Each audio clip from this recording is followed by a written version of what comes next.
Welcome to Hard Dose, the show that injects you with your weekly dose of entertainment discussion. I'm Brian McBalls, joined with my partner in practice, Jordan Wade. How are you doing? I'm doing well. Let's get it going, Brian. It's a big week. Yep, so first we're going to give our spoiler-free prescription of Guardians of the Galaxy. And Jordan, why don't you start us off? What's your spoiler-free diagnosis of this film? I'm going to go ahead and say that I have been anxiously awaiting this film since its announcement. It's not because I've read the comics beforehand. I was just really pumped about Marvel kind of going outside the box and doing something really ambitious. So I had very high expectations going into this, and the film was still excellent. I think it's probably one of the better sci-fi films I've seen in a while, and that's saying quite a bit because there's been some good sci-fi in recent years. But definitely worth checking out whether you're a fan of Marvel, whether you're a fan of space movies, sci-fi movies, comedy. It has a little bit of everything for everyone. I'm not going to. There are a lot of kids in my screening. I will have to say that though it's not overbearingly inappropriate. There are certain things you might want to. There is some choice language in it, and I was kind of shocked at somehow young some of the kids were in a theater. But other than that, great movie. Everybody should check it out. I'm of the same mind. I haven't seen, never read the comics. I barely knew anything about these characters before before hearing the announcement of Guardians of the Galaxy. And so, to me, it was a delight. It was just something really fun to watch. It kept me entertained at all times. Has a little bit of everything. A lot of comedy. There's a lot of action. There's a little bit of some kind of dramatic moments or suspense. But overall, it's just a fun summer movie. Marvel does well. They handle. I think Marvel Studios is getting better and better with each film. They're just knocking them out of the park left and right. And I was happy to see Guardians of the Galaxy do well because, like you said, it was a big gamble for them. They're treading a ground here that not many people knew about. I mean, the Guardians of the Galaxy franchise is, it's nowhere near as big as their huge heroes like Captain America or Iron Man. So this is a big deal, and I'm glad it paid off. I know the box office numbers are already pretty huge. I think it did something like 90-something million. $94 million. And I think that's only U.S., right? That is only domestic, and so if you put that in perspective, that's third biggest this year, behind only Transformers and Captain America 2, which was a sequel of obviously a very popular hero. So that is pretty big, $94 million for this film. And I think the word is spreading. I mean, my social feeds are blowing up with people just giving praise to the film, so I think it's only going to pick up. So my first diagnosis for anybody who has not seen the movie, I suggest you go see it, especially like Jordan said. If you love sci-fi, if you like Marvel, this probably will eventually tie in with Avengers stuff, and it would be good for you to catch the first film. It's fun. I mean, I would definitely go and see it. Anything you want to say to the spoiler-free folks? No, I'm ready. I'm ready to jump into spoiler territory with this. All right, yeah. If you haven't seen the film, or if you do not care about being spoiled, stick around. I mean, wait. If you have not seen the film, you want to get out of here ASAP. We're going full spoiler mode. So let's start right now, and let's see. I guess first point I want to bring up, like we said, neither of us have seen the comics. Jordan, now, I think they were really hoping to just sell these heroes to new audiences. Do you feel like they were successful in doing so? I think they were incredibly successful. I had been talking to people before the movie. I felt that the success of this film rode on the small back of Rocket Raccoon. I had faith in Chris Pratt doing a good job. Zoe Saldana is always great.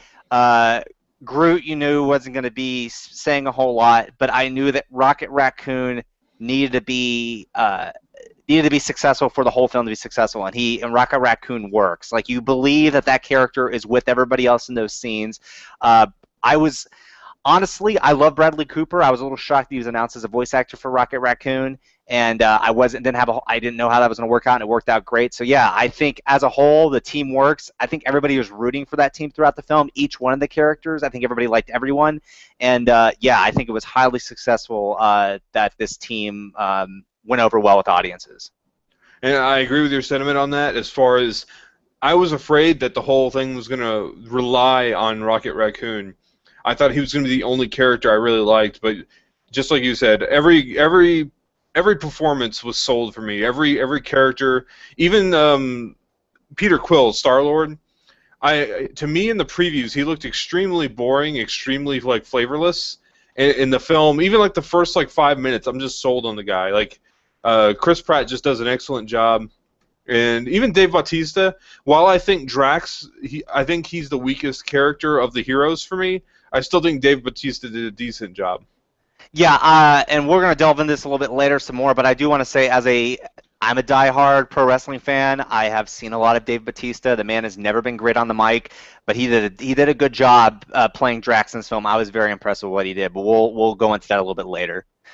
So next talking point we have, let's talk about how we rank Guardians of the Galaxy among the Marvel Cinematic Universe. Do you want to start this, or should I? I would like to hear yours first, and then I'll go into mine. All right, so I gotta say, after repeat viewings of the Avengers, I still like the Avengers. Yeah, of course I like the Avengers, but I mean, to me it's fallen down a few pegs for me. I used to think Avengers was the top, but there are several things I don't like about the Avengers, especially notice this after repeat viewings, and I actually like Captain America 2 better than Avengers, and it's for different reasons. Obviously, Avengers has more action. But if I had to rank it, I would say probably Captain America 2 is my number one right now. I would put Guardians right under that as the second spot. And then Avengers under that. And I'm not going to go through the whole tree, but if I had to pick one after as my number 4, I would probably say the first Iron Man. And that's my top 4 of the Marvel Universe so far. And, oh, wow. Wow. Ours doesn't differ a whole lot. I was waiting for that fourth one. So for me, I will agree on the Avengers. The Avengers it's fun. It was well executed. The fact that they're able to bring these 4 heroes together, well 4 plus because the team is obviously 6 and more, to bring them all together and make them a cohesive unit that works on screen and nobody's really overpowering anybody else. That was impressive, but I would say the movie itself is not the best movie in the franchise. I think it's the most impressive for what it did, but it's not the best. And it's just because it's sort of a setup film, even though it's kind of a culmination, it's still a setup film for things to come. I think Guardians is number 1. I think Captain America 2 is number 2. Then Avengers, then Iron Man, the first Iron Man. So our top 4 is the same, just a little bit different there at the top. Guardians, as of right now, is the best Marvel film I've seen. So yeah, we were kind of seeing eye to eye on this, and that's pretty good. I mean, I was very surprised by Guardians, so it took a lot to take that spot up there for me. So yeah, and I think by and large everybody's considering it a tier 1 film, and everybody I talk to seems to it's either Captain America 2 or your Guardians, and that's a big thing because that means Marvel was highly successful this year. They were 2 for 2. The only one I've not seen so far is Thor 2. Out of the whole franchise, and but I mean, that's pretty much. It's impressive that in this one year that those 2 are both beloved by audiences. Mm-hmm. And so, let's talk about the characters and the casting. Let's talk about the heroes first. Yes. Let's talk about who we thought was the strongest and who we thought was maybe on the weaker side or could have used more improvement. Why don't you start us off on this one? Strongest. This sounds awful for me to say, but I don't know if anybody in the group was the strongest or the weakest. Like, it's hard for me to say because I love the whole team as a whole, but if you're going to push me, Chris Pratt was great as Peter Quill. He was definitely the lead of the film. I think just because I was so worried about Rocket, I ended up being incredibly impressed by Rocket. So maybe Rocket is the strongest just because Groot is a CG character as well, but Groot doesn't say a whole lot. So you buy into Groot just because he's muscle. But Rocket has long, he talks a whole lot. So you have to believe that character is there. And so I'd say he's the strongest, if only because he was a digital character. The weakest, I don't know. I enjoyed everybody, but if you're pressing me, I guess Gamora, just because I wanted more. Zoe Saldana is great, and I wanted more of her character, and I think in future installments we're going to get a little bit more. We know that she's connected to Thanos, but it's like I don't know. It seems I think that might have passed over. That connection's very important going forward, and I think maybe they'll flesh that out in future installments. You know, the more that we see her interact, you know, I want to see more of Gamora because she is an interesting character. Yeah, and I will agree with you on as far as I think they're going to do a lot more with Gamora going forward because in this film she had a lot of it's like her integration into the group, and she's very kind of antisocial in the beginning. She's straightforward and straight to the point. She's very mistrust. She doesn't trust anybody when she first gets into the team. And by the end of the film, she's her and her and Peter Quill are getting along, and it's like he's broken through her armor, and he's got her dancing at the end, and I think going forward she's going to be a more interesting character. She's going to be more playful and more interactive with the team. I would say I'm just like you. I think Rocket Raccoon he steals the show a bit. Like everything he's doing is interesting. He seems to be the brains of the group as far as technology goes. He's the one making all the gadgets. He made the end game weapon that actually helps them actually save the day. So Yeah, he just looks down at a pile of spare parts and goes at it. Like I love that in the movie. He just sees a pile of parts and just starts going, just like immediately starts building. And I thought that was incredibly impressive. And I know they'd showed it in the trailer, but when he gets that gun in prison, when Drax tosses the gun and he drops that, oh yeah, it's like it just still made me just giggle just because like you knew he loved guns and he was just so happy to have that giant weapon in his hands. Like Rocket was really. I mean, he was a fun character, a really fun character, and again, Bradley Cooper did a fantastic job voicing that character. he did great. And then I mean, like you said, Groot doesn't do much as far as, or he doesn't have dialogue really. But I still feel like his chemistry was there. Like a lot of the characters played off Groot, and he was there for a lot of comedic relief, and he was even there for a lot of the sentimental or like dramatic parts too. He had the very touching parts, yes. He's kind of the Chewbacca of the group, obviously, and being that he doesn't say a whole lot, but he can, he's important for scenes. But yeah, when he wraps himself around the group there at the end, that was an emotional part, like that, because it builds up the whole movie. He says, "I am Groot," and he says, "We are Groot." There in that moment, you see the tears in Rocket's eyes. Like that was an emotional part, just because I didn't think that Groot was really going to die. I mean, I knew that there'd be a way he would come back, but just the fact that Rocket thought he was losing his best friend, and it was an extremely tender moment. Yeah, Groot had some good moments, and Vin Diesel did a good job in voicing that character. Indeed, and so yeah, I mean everybody was great. I'm not gonna say I disliked anybody. I would say for me, Drax is the weakest. As far as I think it's the way that the character's introduced last. He probably has the least amount of dialogue among the people who actually talk. I mean, other than Groot. Yeah. But yeah, I mean, for what the character brings to the team, I feel like he doesn't bring much to the team. Yeah, I agree. I think it just sort of it bothered me because I know the origins of that character is that he was actually originally a human him and his family are killed because I think it's Thanos believes that, or one of Thanos' people believes that he sees their spaceship, so they kill his family on Earth, and his soul is trapped and then put into it in this body, and he becomes a warrior. But I think that would have been too much for the audience to buy into. That they needed Peter, as a person I saw to said, Peter Quill needed to be the sole human. You couldn't have another character that was a human just because it kind of takes away from Peter Quill. So automatically Drax is a little more watered down than he usually is. And then also it bothered me that to set things in motion to get Ronan to find them, you had to have Drax get drunk and do something stupid. Like that sort of bothered me that he was that. He was almost kind of an oaf, and I didn't much care for that. Like I don't see how a hardened killer like that would do something that stupid, even in his most drunken state. It just didn't seem.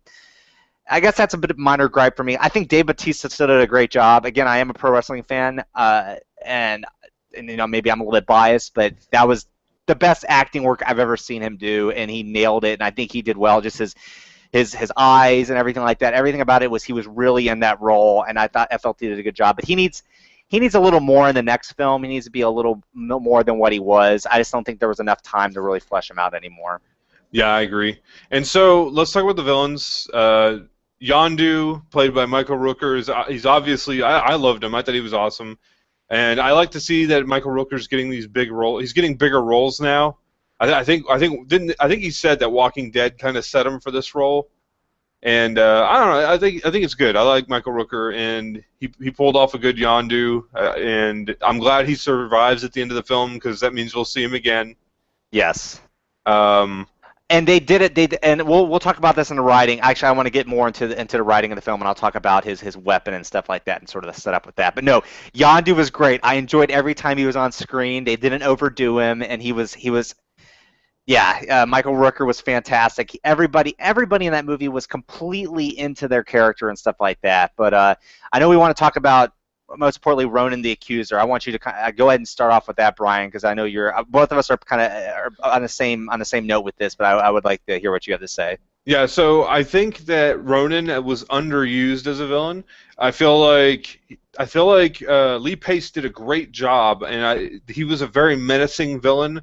Like you always felt he had some kind of power, and he was to be feared, and he portrayed it very well. He portrayed a very angry and dark villain, but I don't feel like we get enough of him. Most of the time, he's just kind of standing there, and he gets some dialogue with Nebula, and there's a little bit of dialogue there with Thanos, which, by the way, Thanos I thought was excellent. I'm really looking forward to seeing more of that. Josh Brolin, I mean, he looks excellent. He looks excellent as Thanos, but yeah, I mean, to stay on Ronan, I feel like he was underused, and at the same time, I guess I can understand why he was underused because he had that one fight with Drax, and if you even want to call it a fight, he just kind of like bullies and throws him around. And then at the end, you don't have like a huge like fight scene like you do at like the end of a Thor or an Iron Man movie, or even like Captain America, because I think Ronan's power level is he's so much more powerful than the Guardians that if they did have to fight him for a prolonged period of time, some of them would probably die. You know, he's like, if not all of them, he took a rocket to the chest at like point blank range, and he still was standing there. So I don't, and a ship crashed into him. So I think that no, they weren't going to take him down. yeah. So they kind of, these are kind of like I guess they're kind of like minor leaguers as far as superhero goes, because they have good intentions, and they're kind of like the ragtag team who is stepping up to the plate to get things done. They're not like the elite force like the Avengers are. So that's what kind of makes this story a little fresh to me, actually, is that these guys are not like larger than life, like, Thor's an immortal, Hulk is just unkillable. Nothing can stop Hulk. So it's like there is a little bit more of a power gap. And so they had to use ingenuity and cunning to win their fight. And at the end of the day, it's pretty good.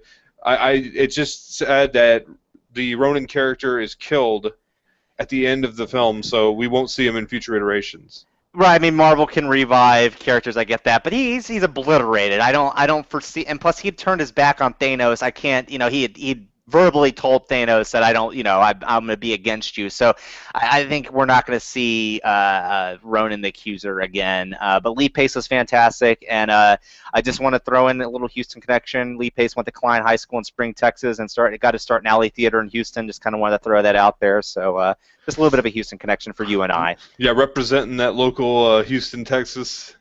I wanted to also mention, even though his role was a bit smaller, I can never pronounce his name. Djimon Hounsou? Djimon Hounsou, yeah. Djimon Hounsou. I like him, and he does great work. I love this guy. Like, from Gladiator to he was in Stargate. He's a two-time Oscar nominee for In America and Blood Diamond. Yes. I mean, he's been around, and I love him and everything he does. I was happy to see him as the character Korath. He plays a minor villain, and I think he does a great job. I do too. The only disappointment in him already being in a film is that I know he was a favorite to be Black Panther if they ever decide to do Black Panther, and obviously that's not going to come to pass. He may be a little bit too old to play Black Panther at this point because I think he's at least in his late 40s, if not a bit older than that. So, but he was great, and that goes. And before we started, I said just this cast was intense. This cast was amazing. You had John C. Reilly in a minor role. You had Glenn Close in a minor role. Benicio del Toro is a collector in a minor role, which, by the way, we both kind of agree he has a bit of a small part, but a lot smaller than I thought he would. But man, the cast was just insane. I mean, just ridiculous. Yep, and let's talk briefly about the writing and like the comedic pacing. How do you feel about the writing of the film? Like, I felt like throughout the film, the comedy was well placed. Like, there was laughs throughout, and like we were saying earlier, it is a little bit more mature than I feel like the other Marvel movies have been. Like, they had jokes about Gamora being a green whore, and like, I don't know. It's just like I felt like they stepped up the adult language just a little notch, you know? I think there was a son of a bitch dropped in there. I think there was they didn't say asshole. They said a-hole a lot, but I think there were a couple of, a few dams, a couple shits in there and stuff like that. I think. I mean, it was a PG-13 film. Uh, and the blacklight joke about how Gamora said, "By the way, Peter, your ship is filthy," and he said, "If only, he said like, well, if only we could bring a blacklight in here," like all the adults laughed, and it went completely over the heads of the children next to me. I had small kids next to me, and like the kids, and I like that because yes, it's adult humor, but it's not so overt that it's vulgar for kids. Like that's something that kids will watch like 10 years from now and they're like, "Oh man, I did not get that the first time around," Yeah, no, that was well played. I think that was in good taste. It flies high enough over their heads where they won't catch it for at least a couple of years. Right. Yeah. And then also, there's just some great lines in the film, like when he says, "I'm an a-hole, but I'm not a 100%. I'm not 100% a dick." Like I just like that line made me laugh so hard. I think like there was just some little tidbits here and there, and yeah, the writing and the pacing and everything was fantastic. James Gunn did an amazing job. I feel like this movie needs to be nominated for an Oscar. Excuse me, for best adapted screenplay, especially in this year. It's been sort of a weaker year for films, and I've actually told a few of my friends, this may be a bit crazy, but if any Marvel films will be nominated for Best Picture, I feel like this should be nominated for Best Picture, because if we're going to have 8 or 9 Best Picture nominees, you might as well throw a summer blockbuster in there, especially one like this that does so well. But yeah, it was well done. Just the writing and the pacing and the setup of everything was completely well done. Great fun. And with that being said, let's go ahead and run into, this is going to be our final diagnosis of the film. Let's make any final comments we have to make before we sign off on this. I'm going to go ahead and just say that, yes, I don't want to overhype the film because I feel like there are a lot of people who are overhyping it. It is great. It is good fun. It is funny. There's lots of action. There's a lot in this film, and I really just say, yeah, I think of all the summer movies I've seen, this and Dawn of the Planet of the Apes, they are what stand out to me as far as the summer blockbusters go. I'm really not really looking forward to TMNT. I don't care for Transformers. To me, those are kind of, I haven't seen TMT yet, but I want to say those are pretty much soulless action movies. Whereas with Dawn of the Planet of the Apes and Guardians of the Galaxy, they do have action, and they are huge budget films, but they have some sustenance to them. Like you feel like you get something out of it, like emotionally, or even just like a little bit of intellectual stimulus. Like there's some content to the movie. It's not just a light show. It has content to it. So my final diagnosis, if you have not seen Guardians, I would go see it. It's great fun. I saw it in 3D with the shaking D-Box or whatever at Palladium, and it was enjoyable. And if there's any movie I could have seen in 3D this year, I'm glad it was this one. And how about you, Jordan? What's your final diagnosis? My final diagnosis is that this is the best summer blockbuster film I've seen this year. I wholeheartedly tell anybody to go see the film, to check it out. It's well worth the time. I do want to drop in there that Karen Gillan was incredibly attractive, even in all that makeup as Nebula. So if nothing else, please go see the film for her. But yeah, definitely worth checking out. As I said earlier, it's the best Marvel film I've seen, I believe, so far.